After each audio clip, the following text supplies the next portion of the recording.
What comes to mind when you hear the word Filipino?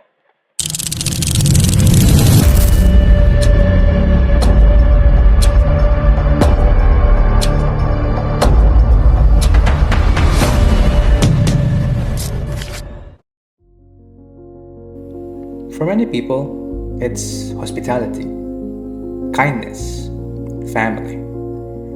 But there's one word that always seems to define us: resilience. Matatag talaga ng mga Pilipino. Kaya natin yan. Laban lang. No matter how difficult life becomes, Filipinos always seem to find a way to move forward. We call this resilience. But after decades of rebuilding after floods, sitting through endless traffic, and adapting to the same everyday struggles, we have to ask ourselves, are Filipinos truly resilient, or have we simply become used to surviving? To understand Filipino resilience, we first need to understand where it comes from.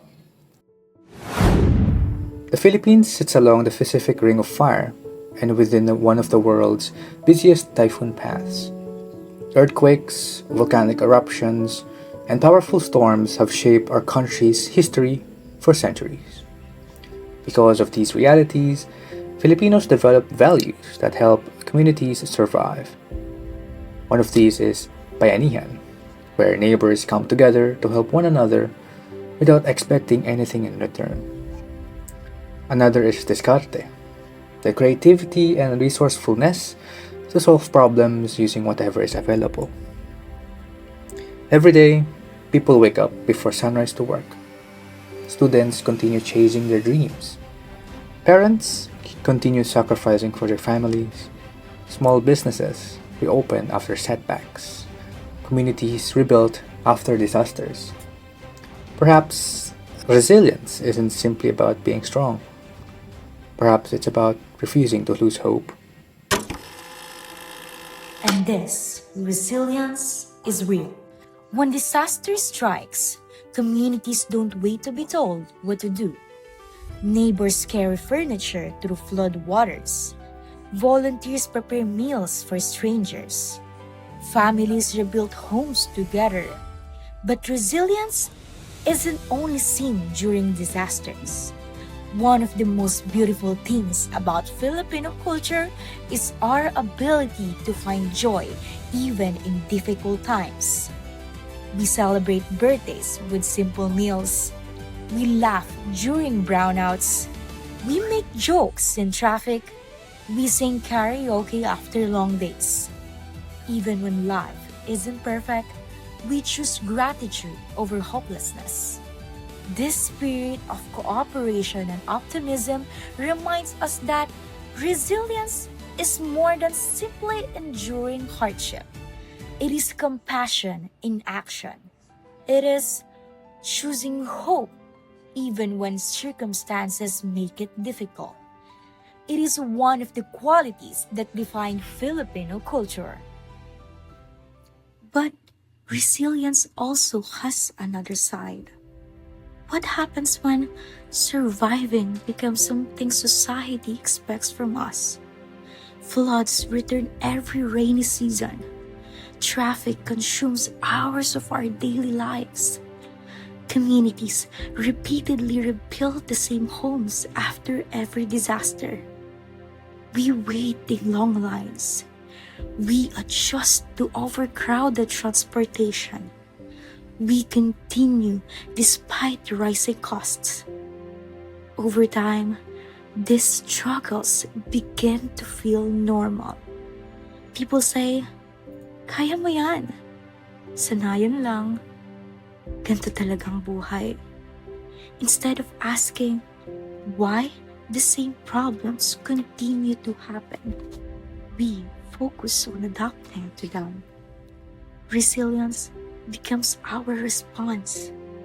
But adaptation alone does not solve the problem. The issue is not that Filipinos are too resilient. The issue is when resilience becomes a substitute for lasting solutions. Filipinos don't need less resilience. We need fewer reasons to prove how resilient we are. Being resilient and demanding better are not opposites.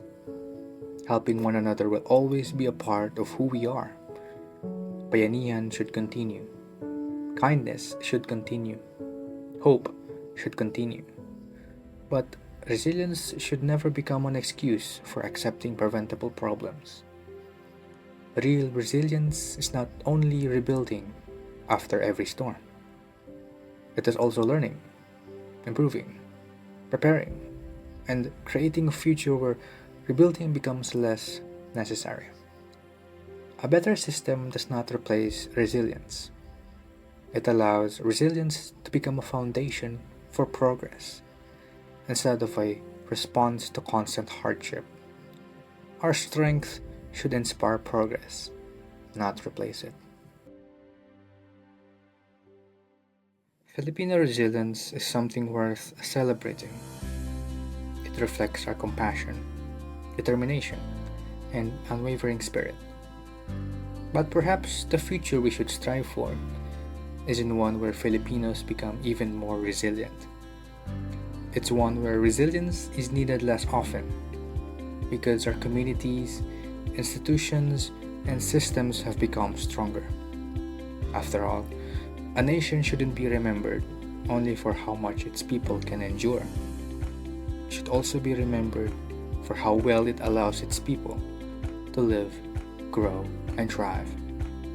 Filipinos do not need less resilience. We need fewer reasons to prove how resilient we are.